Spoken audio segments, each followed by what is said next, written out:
nesse instante a palavra de Deus. Mateus 16, versículo 24, e o versículo 25. Então disse Jesus aos seus discípulos: se alguém quiser vir após mim, renuncie-se a si mesmo, tome sobre si a sua cruz e siga-me.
Disse também o outro: Senhor, eu te seguirei, mas deixa-me despedir primeiro os que estão em minha casa.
sobre as condições que nos são exigidas para sermos discípulos do Senhor Jesus Cristo. Existem alguns requisitos que o Senhor Jesus Ele deixou para nós, para que observássemos e vivêssemos dentro daquilo que Ele colocou como um padrão a ser seguido para sermos discípulos dele. Ser discípulo é ser imitador do seu mestre. E no que se refere a Cristo, ser discípulo de Cristo é imitar o Senhor Jesus Cristo, é seguir as suas pisadas, é olhar a maneira como Jesus fez e fazer igual. E Jesus disse em Mateus 16, versículo 24, onde nós temos os 4 requisitos para ser discípulo de Cristo. Ele disse: então disse Jesus aos seus discípulos: se alguém quiser vir após mim, renuncie-se a si mesmo, tome sobre si a sua cruz e siga-me. Nós temos aqui 4 requisitos para sermos discípulos de Jesus. Primeiro, é a decisão voluntária. Primeiro requisito para ser discípulo de Cristo: decisão voluntária. Jesus deixa claro: se alguém quiser vir após mim. Isso coloca a condição da vontade da pessoa. Jesus não obriga ninguém a seguir. Jesus não obriga ninguém a servir. Ele quer pessoas voluntárias, pessoas que atendem o seu chamado, pessoas que aceitam a sua vontade, sem obrigação, não porque o pai ou a mãe quer, o esposo quer, ou a esposa quer. Eu estou na igreja, estou aqui servindo a Deus por causa da minha família, não porque eu quero estar aqui. Se você está nessa condição, você não é discípulo de Cristo. O verdadeiro discípulo de Jesus, ele está aqui não porque é obrigado, mas porque ele sabe que não existe outra pessoa melhor do que o Senhor Jesus Cristo. É como Pedro: para onde iremos, Senhor, se só tu tens palavras de vida eterna?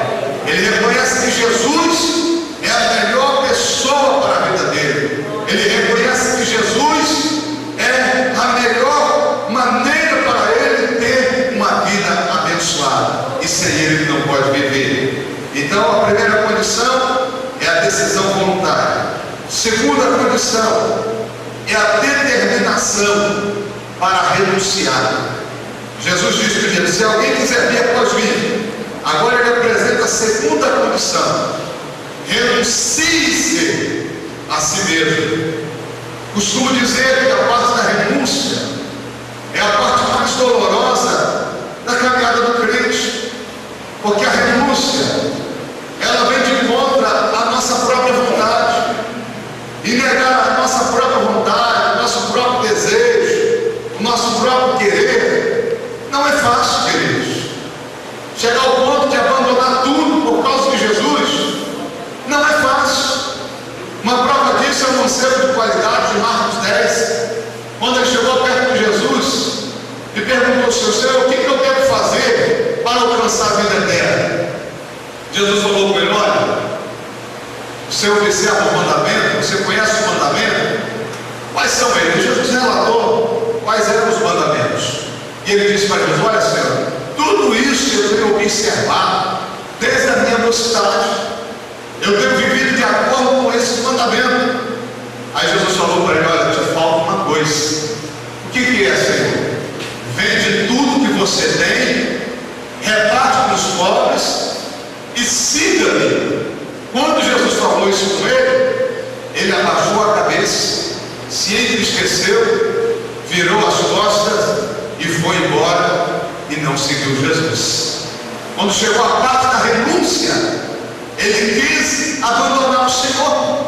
Ele não quis seguir Jesus pelo caminho. Quantas pessoas que vivem dessa forma, no momento que Deus está só entregando bênçãos, olha, dá emprego, dá carro novo, dá uma casa, né? Ajuda ele a pagar as contas, dá roupa nova, mobília nova, e as bênçãos estão fluindo, e ele cai na bênção. Agora, quando chega a hora que Deus fala, olha, chegou o momento de você perdoar. Aí não, Jesus, não adianta, eu sou duro de coração, eu não sei perdoar, não consigo conviver bem. Se for para me se humilhar para chegar perto de alguém para pedir perdão, esquece, estou saindo, estou indo embora. Muitos param no meio do caminho por essa razão, porque ele não está disposto a renunciar, a negar a si próprio. E Jesus falou lá em Lucas 14:33, se nós não renunciarmos a tudo quanto temos, não podemos ser seus discípulos.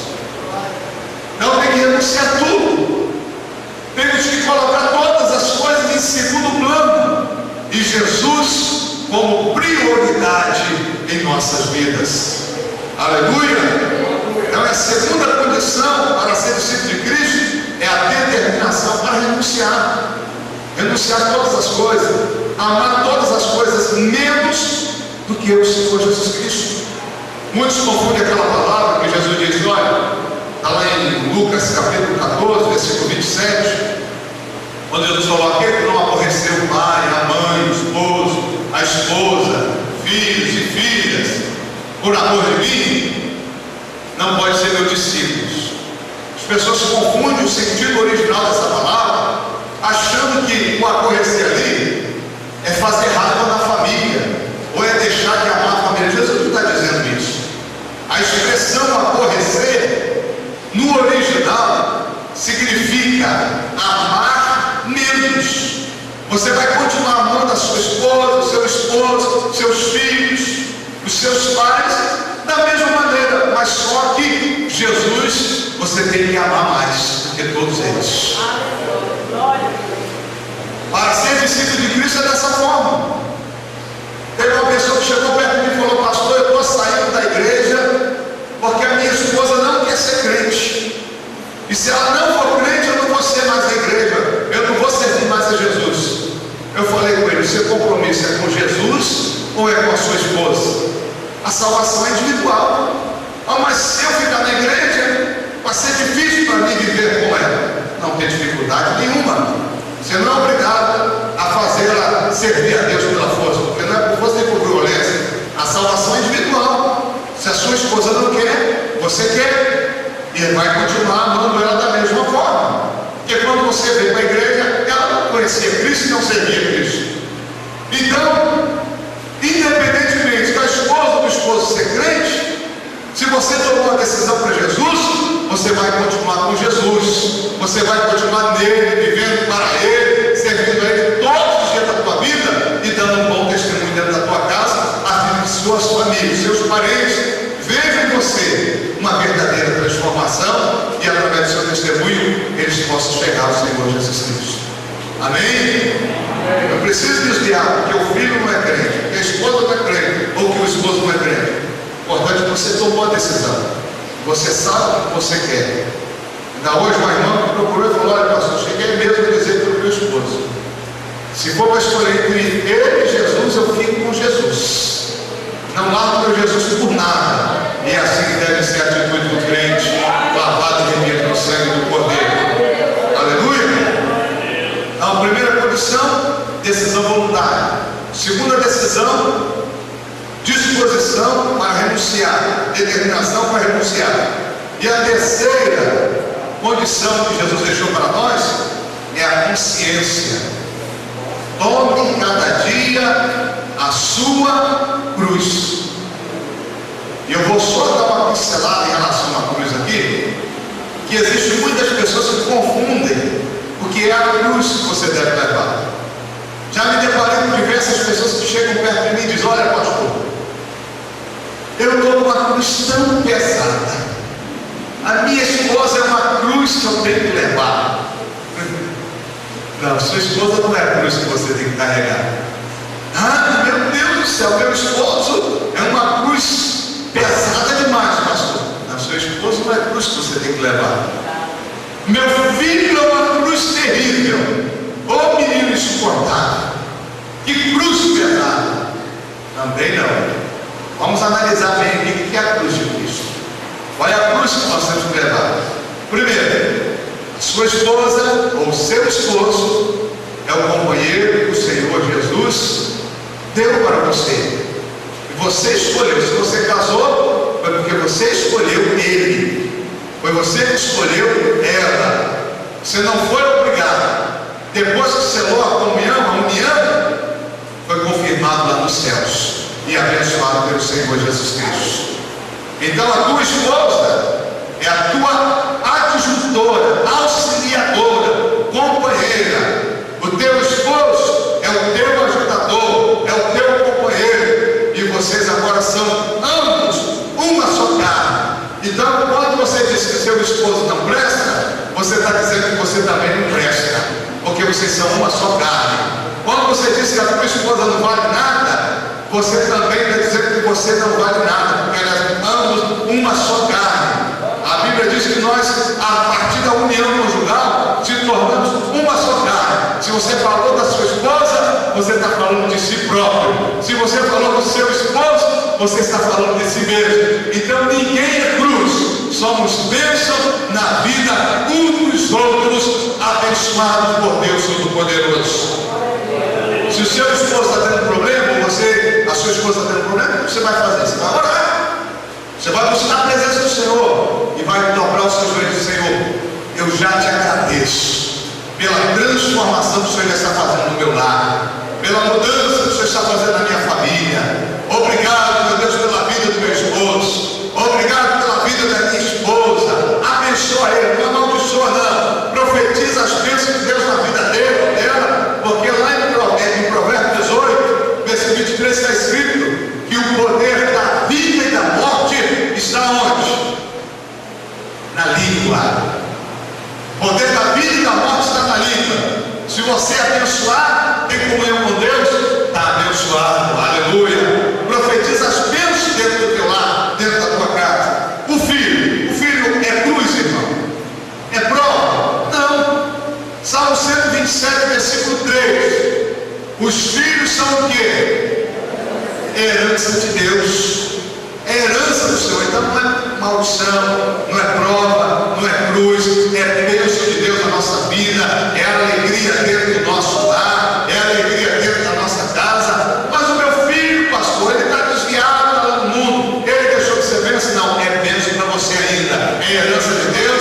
Ore por ele, clame pela vida dele, jejua por ele, fale do amor de Cristo, porque Jesus uma hora ou outra vai trazer ele aqui para o nosso meio. Amém? Fala para quem está ao outro lado. A tua família é bênção de Deus, não é cruz que você carrega. Aleluia. Quem pode confirmar isso dando glórias a Jesus? Então o que é a minha cruz? A minha cruz e a tua cruz é o compromisso de nós assumirmos com Deus. É a nossa total consagração ao Senhor, conforme está escrito em Romanos capítulo 12, o versículo 1. Rogo-vos, pois, irmãos, pela compaixão de Deus, que apresenteis os vossos corpos como um sacrifício vivo, santo e agradável a Deus. A nossa cruz é a vontade de Deus, é a nossa identidade como filhos de Deus, como discípulos de Cristo, como aquela pessoa que estava condenada a carregar a cruz. Ela não podia ocultar, outra pessoa não podia carregar por ela, e ela teria que levantar e colocar nos ombros. Assim é o discípulo de Cristo. Cada dia ele tem que levantar sua cruz e mostrar que ele pertence a Jesus, que a vida dele é do Senhor, ele vive para o Senhor, ele é do Senhor, o Senhor é o dono da sua vida, a vontade dele agora é a vontade de Deus, ele vive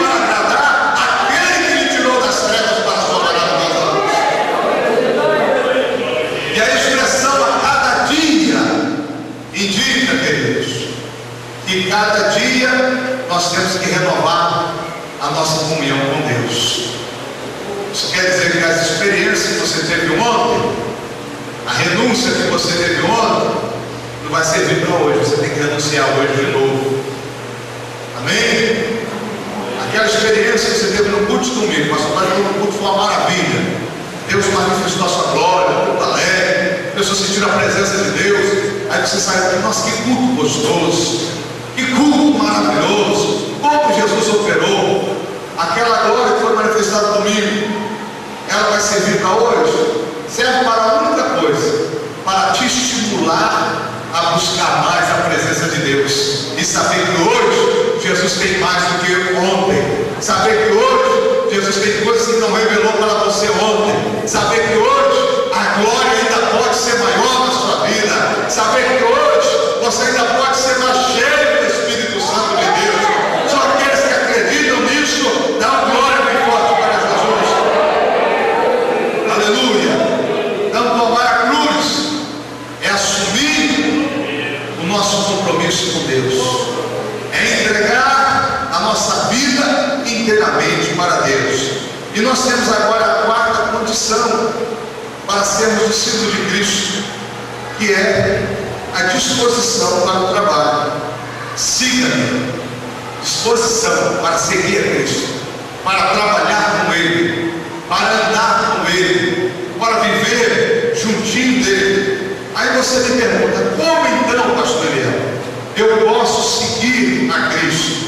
Nós temos aqui algumas condições, alguns exemplos das maneiras, das formas como nós podemos seguir o Senhor Jesus Cristo. A primeira, como um soldado segue, mas falaram muito fraco, né? Vamos só agora falar com mais força, com mais vida. Como um soldado, de que forma o soldado segue o seu comandante? Quando o comandante fala, o soldado não questiona, ele obedece. Quando o comandante fala, marcha, é para marchar. Quando ele fala descansar, é descansar. Quando ele fala sentido, é sentido. Quando ele fala levantar armas, é levantar armas. Quando ele fala corre, corre. E o soldado não questiona e não fala nada, ele só obedece. Assim é o discípulo que quer seguir a Jesus. Quando Jesus Cristo fala marcha, é para marchar. Quando ele diz ore, é para orar. Quando ele diz descansa, descansa. Deleita-te, deleita. Segue-me, é para seguir, sem perguntar o porquê ou para quê, porque Ele é Senhor das nossas vidas.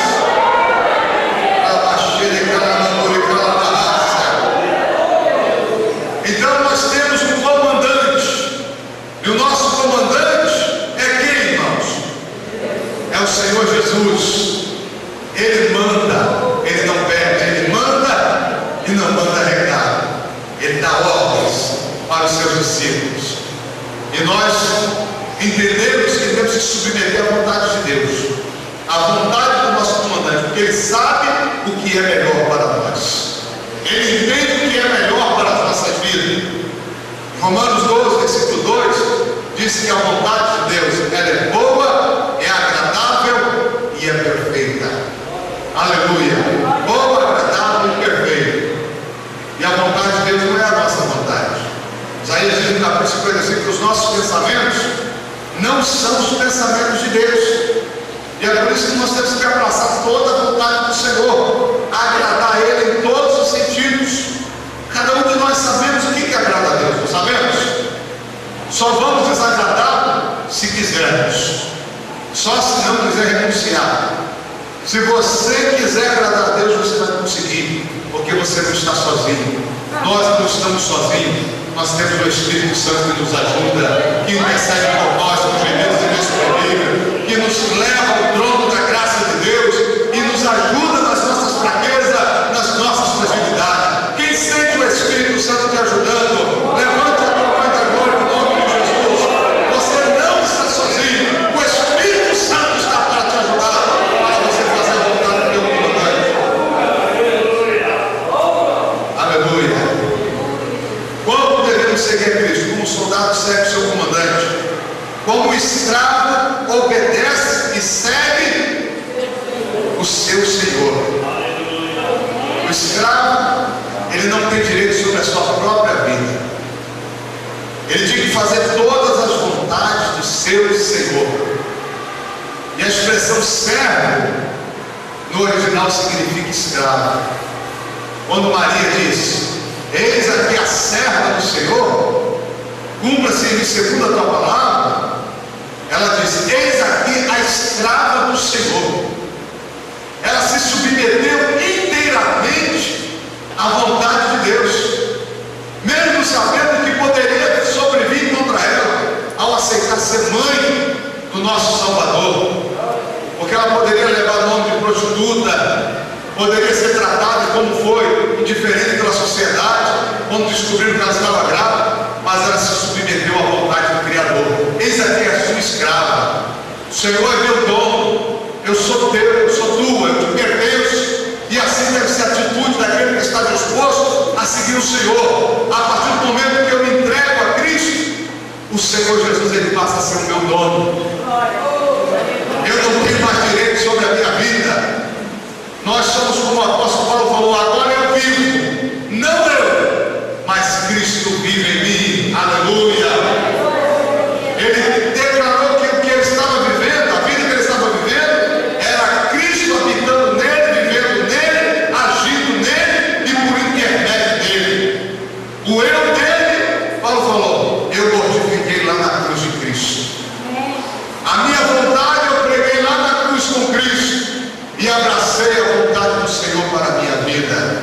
É isso que Paulo declarou. Assim deve ser a vida do crente. Nós temos que tirar o eu do trono do nosso coração e colocar o Senhor Jesus para habitar e reinar dentro de nós. Amém? Quem está sentado no trono da tua vida? Quem está ocupando a prioridade na sua vida?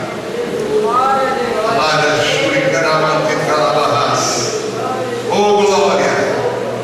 Não é fácil viver dessa maneira, mas é o que o Senhor requer de nós, é o que o Senhor espera de cada um de nós. Submissão à sua vontade. Por quê? Porque Jesus, ele deixou o exemplo. Paulo fala lá em Filipenses, ele sendo em forma de Deus, não teve por usurpação ser igual a Deus, humilhou-se a si mesmo, sendo obediente até a morte e morte de cruz. Isso foi obediente, ele foi submisso. Qual foi o resultado da sua submissão? Versículo 9 diz: pelo que também Deus o exaltou soberanamente e lhe deu um nome que é acima de todos os nomes. Qual vai ser o resultado da nossa submissão à vontade de Cristo? Qual vai ser o resultado da nossa fidelidade ao Senhor, de abraçar a vontade de Deus? Apocalipse 2:10. Ser fiel até a morte, dar-te-ei a coroa de vida. A nossa fidelidade, a nossa submissão resultará em Deus transformar o nosso corpo de um corpo corruptível para um corpo incorruptível. E quando nós subimos para encontrar com o Senhor lá no céu, nós receberemos um novo nome, um nome de salvo, de justo e glorificados pelo Senhor. São os que têm essa esperança e certeza da glória do nome de Jesus. Não devemos seguir a Cristo como um soldado segue seu comandante, como um escravo obedece ao seu Senhor, como um cidadão que obedece às leis do seu país. Nós somos brasileiros, temos as leis que regem a nossa nação, a nossa pátria, e nós, como cidadãos, temos que fazer o que em relação a leis? Obedecê-las, cumpri-las. Se nós não obedecermos, o que acontece? Vamos sofrer a pena prevista nas leis pelas desobediências às leis que regem a nossa nação. Da mesma forma como o cidadão obedece a lei do seu país, nós temos que obedecer às leis do nosso Senhor, à vontade do nosso Deus, porque a lei dele, ele concedeu para nós, são leis que são vindos da nossa pátria celestial, porque nós estamos aqui como cidadãos do céu, embaixadores de Cristo aqui na terra. Amém? Amém. Dessa maneira que temos que seguir a Cristo. Agora existe também a maneira imprópria de seguir Jesus, que nós não podemos agir dessa forma. Algumas maneiras impróprias. A primeira maneira imprópria de seguir a Cristo é a maneira que nós vamos segui-lo movido por alguma influência externa. Em Marcos capítulo 2, versículo 15, diz que Jesus estava sentado à mesa de Levi, e é também conhecido como Mateus, e muitos foram sentar à mesa com Jesus, muitos com seus discípulos, dentre eles estavam ali publicanos, pecadores, e eram muitos e o tinham seguido. Seguiram por quê? Porque Jesus convidou alguém da alta, alguém que tinha uma certa posição social, para segui-lo. E esse alguém era quem? Era Levi, Mateus, cobrador de impostos, publicano. Era rejeitado pelos seus irmãos da pátria, porque era conhecido, era considerado como traidor, porque sendo ele judeu, requeria imposto dos seus irmãos para poder levar para Roma. Mas Jesus não faz acepção de pessoa. Ele chama Mateus, ele atende o chamado de Cristo, larga toda a sua posição, larga todos os seus recursos e passa agora a seguir Jesus. Para ele seguir a Cristo foi mais difícil que seus discípulos, os demais. Os outros eram pescadores, agora ele não, ele era cobrador de imposto. Ele largou o dinheiro, ele largou a riqueza para seguir a Jesus, e muitos, influenciados pela decisão de Mateus, também seguiram. Mas só que quando chegou a hora que Jesus declarou aquele discurso tão forte, tão pesado, esses que foram seguidores de Cristo, por uma motivação externa, deixaram Jesus sozinho. Somente os 12 ficaram com o Senhor Jesus. E Pedro diz: para onde iremos? Só tu tens palavra de vida eterna. Então aqueles que seguem motivados por alguns fatores exteriores, interessados em posição, em status, eles não permanecem, eles não ficam firmes. É a razão que nós vemos muitas pessoas aceitando a Cristo, vindo para o caminho do Senhor, e muitas dessas não permanecem porque tomaram uma decisão de seguir a Cristo motivado por alguma ação exterior, por alguma influência externa, e não por uma transformação realizada por Deus de dentro para fora. Agora, uma outra condição imprópria para seguir a Cristo é o que está registrado em Mateus 26:58, é seguir Jesus de longe. Diz aqui que Pedro seguiu o Senhor Jesus de longe até o palácio do sumo sacerdote. Logo Pedro, irmãos, que quando Jesus falou que um deles iria trair ele, era o diabo, Pedro virou todo empolgado, cheio de entusiasmo, cheio de emoção, e falou: ó Senhor, aonde tu fores, eu te seguirei. Se necessário até mesmo morrer junto contigo, eu irei morrer. Aí na hora que Jesus foi preso, ele ficou lá de longe, seguindo a Cristo. Quando alguém chegava perto dele, dizia: você é um deles, hein? Você estava seguindo ele. Eu nunca vi falar desse homem. Não conheço, não, de forma alguma, nem sei quem é esse. Se Jesus você está falando. Por quê? Porque ele passou a seguir Jesus de longe. Tanto tempo que ele ficou com Cristo, e agora, na última hora, ele se afastou, ficou distante, lá ao longe, observando o que estava acontecendo. Quantos seguidores agem dessa forma? Deus está operando, Deus está abençoando a igreja, mas ele não se envolve, está sempre distante. A igreja tem escola dominical, ele está de longe, em casa, dormindo. Só no culto de domingo à noite, tá bom, tudo tranquilo. O pastor marca o evangelismo, 2 horas da tarde, vem aqui na igreja. Quando sai para evangelizar, o pastor sai sozinho, porque não apareceu nem um obreiro, nem um jovem, nem uma irmã, nem um irmão, para sair daqui para evangelizar lá no bairro Moara.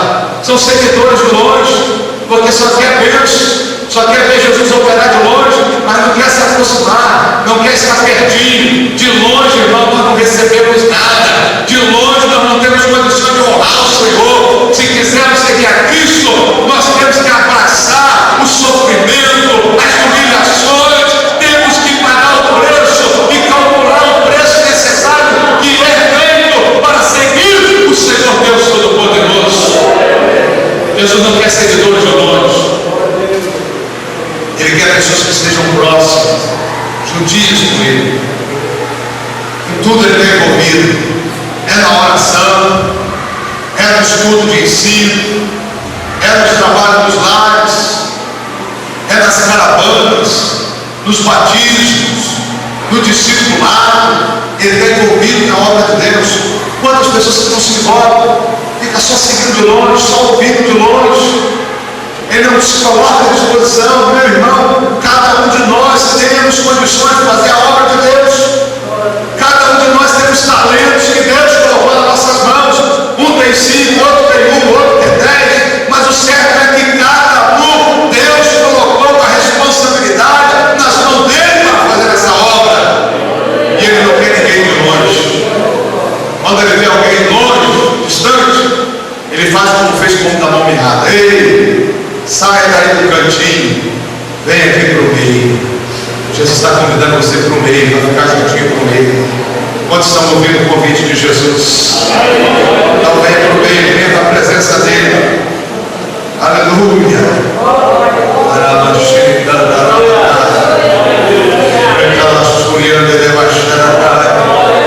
Deus está querendo a sua igreja envolvida com ele, irmãos. Pertinho dele, do lado dele. Seguir de longe não pode. Agora existe uma outra condição que não podemos seguir a Cristo de uma outra maneira, de forma, é seguir Jesus com medo. João 7, versículo 13, é apresentado para nós essa terrível condição. Diz aqui que todavia ninguém falava dele abertamente por medo dos judeus. As pessoas acreditavam em Jesus, criam em Jesus, mas tinha medo de declarar sua fé. Tinha medo dos judeus, o que os judeus iam pensar, o que os judeus iam falar. No capítulo 12, também de João, versículo 42, diz que muitos acreditavam nele, mas não se manifestavam por causa do medo que tinha dos judeus. Pessoas seguiam Jesus com timidez, com medo de declarar o seu amor a Cristo, medo do que a sociedade iria pensar, medo de ser expulso da sinagoga. Quantas pessoas que agem dessa forma, seguindo Cristo com medo? Esses que seguem Jesus com medo são os tímidos. O tímido que o Apocalipse fala não é aquela pessoa tímida que tem medo de ter oportunidade. Não. Isso aí é da natureza da pessoa. O tímido que a Bíblia fala que ficarão de fora são aqueles que conhecem a verdade, conhecem que Jesus é o Salvador, sabem que Ele é o único meio para o homem ser salvo, mas tem medo de declarar sua fé em Jesus e de mostrar para a sua família, para a sociedade, que Ele é o Senhor Jesus Cristo. Esses são os tímidos que ficaram de fora. São esses. E esse seguidor não são aprovados pelo Senhor. Na escola você é crente? Eu vou na igreja. Você é daquela igreja barulhenta? Mas às vezes eu faço uma visita lá. Quantos que eu já vi carregando a Bíblia?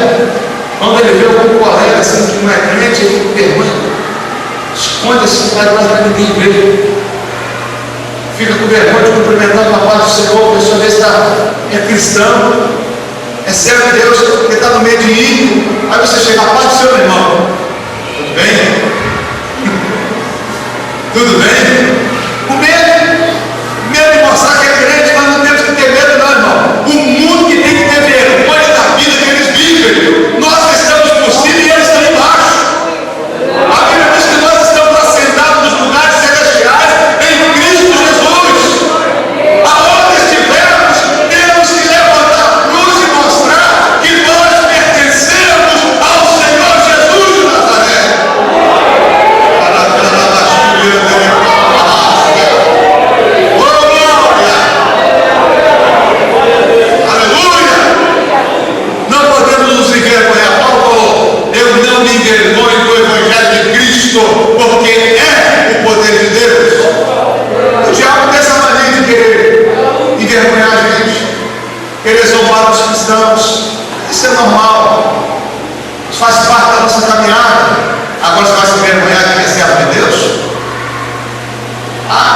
lá, o camarada está lá no serviço, você trabalha no meio de um monte de gente, um monte de pessoas, sempre tem algum sem temor que cobiça mulheres quando passa na rua, aí fica tudo crente. Aí você não gosta não, né? Aí eu quero ficar todo dia. Ah, porque você é crente, né? Não é por isso. É por isso sim. Não é só porque eu sou crente, eu tenho temor a Deus. Eu sirvo Cristo vivo. Essa vida não é para mim, não. Eu tenho minha esposa, eu tenho minha família, e eu tenho que honrar o meu Deus. Aproveita e prega e fala de Jesus para eles. Não tenha medo de falar de Jesus, não. Aleluia! Testemunhe de Jesus aonde você estiver. Não pode seguir a Cristo com medo, não. E também tem aqueles que seguem a Cristo ocultamente, não faz igual esse com medo mesmo. É o caso de José da Arimateia e Nicodemo. Nicodemo tinha tanto medo do que os outros pensaram dele seguir a Cristo, que quando ele foi encontrar com Jesus, ele foi ter Jesus que hora? De noite, para ninguém ver. Foi ter com Jesus à noite e seguiu Jesus ocultamente. Tanto ele quanto José da Arimateia seguiram Jesus ocultamente, não quisesse se manifestar. E o discípulo de Cristo tem que manifestar que ele era o Senhor.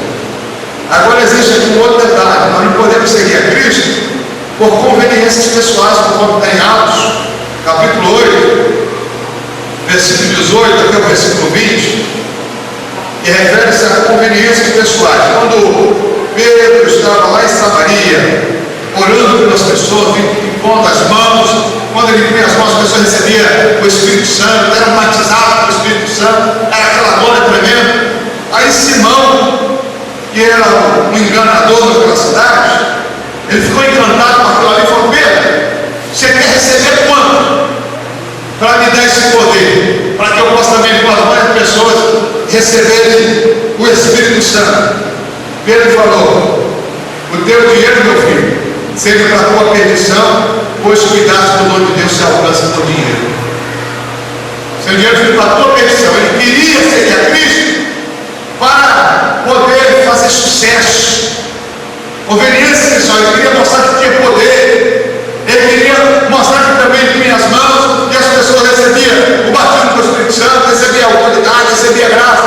Veja bem, o discípulo de Cristo, ele segue a Jesus, não é para aparecer, porque quem sempre vai aparecer na vida dele é Jesus Cristo todos os dias, todas as horas e todos os momentos. Ele não vai seguir a Cristo para demonstrar que eu tenho poder. Olha, eu oro, eu faço tal, sou assim, ó, eu preguei, eu arrebentei a boca do balão, cantei, meu irmão, foi na explosão do terreno, né? Papai, ó, me sacudiu de tal forma que as pessoas ficaram de boca aberta. O discípulo de Cristo não age dessa forma, não. O discípulo de Cristo, ele transfere toda a glória, toda a honra, todo o poder a ele, e vive com toda a adoração, com todo o louvor. Ele não prega para aparecer, ele transmite a palavra para conduzir vidas a Cristo. Ele não busca o poder para demonstrar espetáculo, não.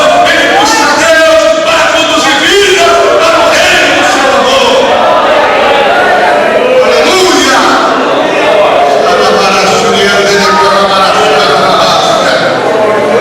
Oh glória! Não podemos seguir a Cristo com conveniências pessoais. Uma determinada irmã que ficou decepcionada com Jesus, era dessa região aqui. Falou que tem 13 anos que ela está orando, seguindo a Cristo, educou os filhos dela na igreja. Quando foi agora, porque ela esperava receber Jesus, não recebeu. Ela falou que o marido dela era uma cruz pesada para carregar, uma prova. E ela orou esses 13 anos para Jesus matar o esposo, e Jesus matou.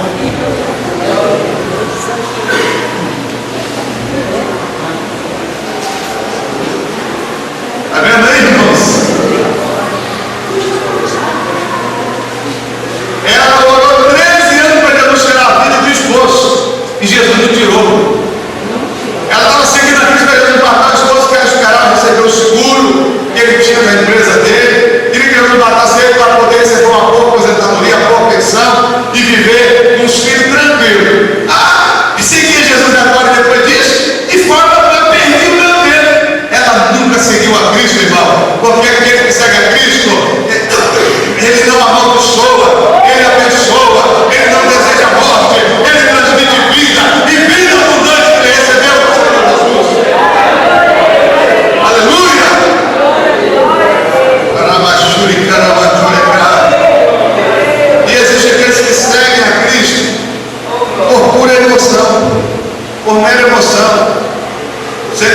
pelo próprio coração, porque a Bíblia diz em Jeremias 17:9, que enganou o seu coração mais do que todas as coisas. Vocês querem ver um exemplo de pessoas que seguem aqui por emoção? Um culto, aquele culto espiritual, avivado. Aí você faz o apelo, a pessoa vem na frente chorando. Aí você olha, nossa, a pessoa aceitou Jesus chorando. Meu Deus do céu, agora ela vai ficar. Eu vi agora que ela vai permanecer. Você viu lágrimas. Aí daqui a pouco você vai lá desviado, porque aceitou Jesus por emoção. A emoção de ouvir uma mensagem que bonita, uma mensagem que comoveu ela, uma ilustração que levou ela a chorar. E às vezes você vê aquele que aceita Jesus sem derramar uma lágrima. Né? Você já viu isso? Tem pessoa que veio que também aceitou Jesus cedo. Difícil de ficar. É mais fácil de ficar do que o que aceitou chorando. Porque ele veio consciente, ele veio convicto da sua decisão em seguir o Senhor Jesus Cristo. Não foi por emoção, mas foi por convicção de que Jesus é o único caminho, é a verdade e a vida. Eu lembro quando eu pastoreava lá em Cariacica, tive um culto lá que aceitaram 15 almas ao Senhor Jesus. E teve uma jovem assim, uma branquinha, que até morava numa rua, a residência próxima à casa do meu irmão. Ela aceitou Jesus assim, chorando, derramando lágrimas, aquela bênção toda. E eu olhei, meu Deus, que coisa maravilhosa que você está fazendo nessa vida. Ela aceitou o Senhor chorando, que bênção. E tal, anotamos o nome, o endereço. Mandei uma comissão de visita no outro dia para lá fortalecer a fé dela, orar com ela. Quando a comissão chegou na casa dela, não, a pessoa foi na hora mesmo. Não vou mais para a igreja, não. Aquilo nem sei por que eu fui lá na frente. Você está vendo? É emoção. E aqueles que seguem a Deus por emoção, fica pouco tempo. São sementes lançadas à beira da estrada. As aves do céu vêm, comem e elas não permanecem. Mas agora eu quero fazer uma pergunta. Quantos aqui têm convicção de que estão seguindo a Jesus e vão continuar até o fim da hora? Aleluia! Seguir a Cristo existem algumas implicações. É preciso calcular o preço. Seguir a Cristo não pode haver retrocesso. Jesus falou em Lucas capítulo 9, foi um dos textos que já lemos nessa noite, o versículo 62, ele diz: ninguém que lança a mão no arado e olha para trás é apto para o reino dos céus. Então, a partir do momento que você falou, eu estou seguindo a Cristo, você nunca pode pensar em desistir e voltar atrás. Porque se voltar para trás, meu querido, você não está apto para entrar no reino dos céus. Você não é apto para entrar no reino da glória. Quase que as mesmas palavras em Hebreus 10, versículo 38 diz que o justo, o discípulo, ele viverá pela fé. Se ele se recuar, o que acontece? Deus dizendo: minha alma não tem prazer nele. Então custe o que custar, sofra o que você tiver que sofrer, mas não volte atrás. Olhe para o alto que está proposto. Olhe para Jesus, porque você tem uma coroa reservada para você. Jesus tem um lugar de glória preparado para nós.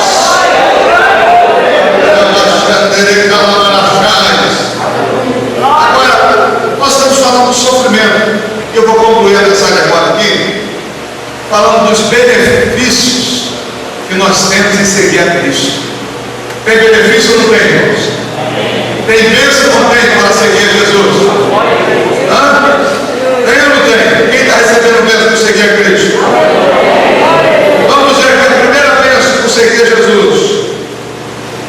João 8, versículo 12 diz: eu sou a luz do mundo.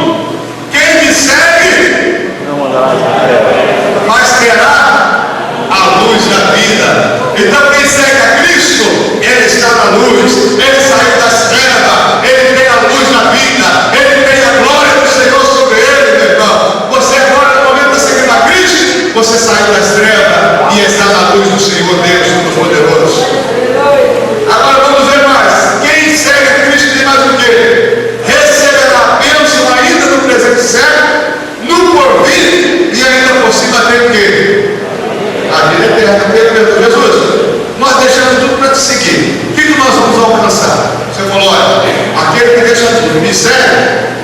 ele receber 100 vezes mais nessa vida, ele alcançará ainda a vida eterna com Deus.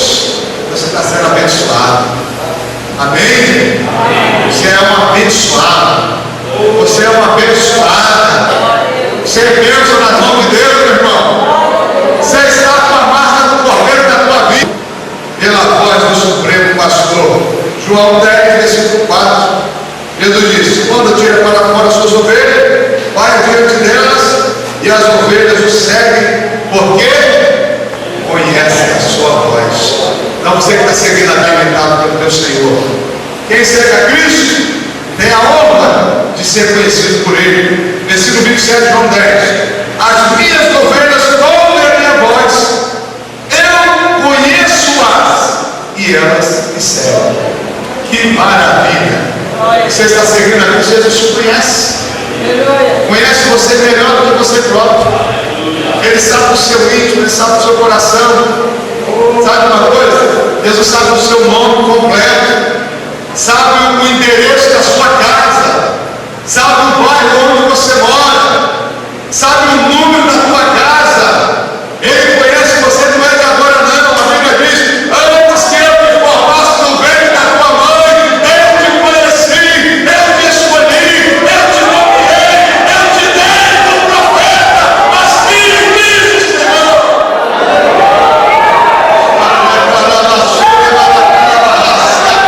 Vamos pode se alegrar porque o Senhor te conhece, ainda que venha está aberto. Levante a mão para o céu e adore, glorifique. Ele te conhece, ele te escolheu, antes que você fosse escolher ele. Brincando na rabaxeira e na rasca, recanto ele debaixo de guerra. Ele nos conhece de tal forma, amados, que Ele se importa com cada detalhe da nossa vida. Qual de nós sabemos aqui quantos fios de cabelo nós temos na nossa cabeça? Ninguém. Mas Jesus nos conhece de tal forma que Ele sabe quantos fios de cabelo nós temos. Cada um de nós. Veja que privilégio. Ele te conhece de tal forma que Ele fez questão de colocar o seu nome na palma das suas mãos. Aleluia! Ele te projetou todo, Ele já preparou para o futuro, a tua vida, o teu presente e o teu amanhã. Tudo teu está na mão dele. Ele te conhece e sabe o que é melhor para a tua vida.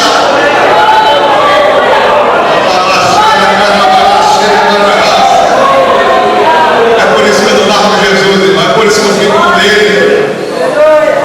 Agora, para fechar, qual a bênção de seguir a Cristo? Por último, quem segue a Cristo, irmãos, está sentado nas regiões celestiais, nas regiões celestes. Oh, glória! Está em Efésios, capítulo 1, versículo 20 até o versículo 22, em Efésios, capítulo 2, versículo 6, onde declara a nossa posição em Cristo Jesus. Que glória tremenda! Eu louvo a Deus, eu dou glória, a vontade de pular, a vontade de cantar na presença dele por causa da posição que ele tem colocado. Que maravilha!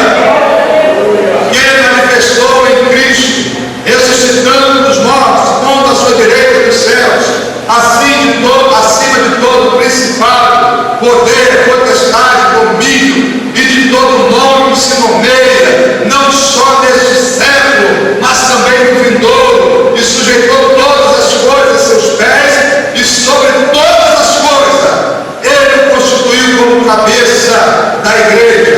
Agora Efésios 2:6, e nos ressuscitou juntamente com ele, e nos fez assentar nos lugares celestiais em Cristo Jesus.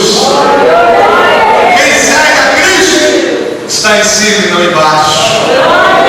O nosso corpo, na verdade, está aqui, mas em espírito, onde nós estamos? À direita de Deus com Cristo.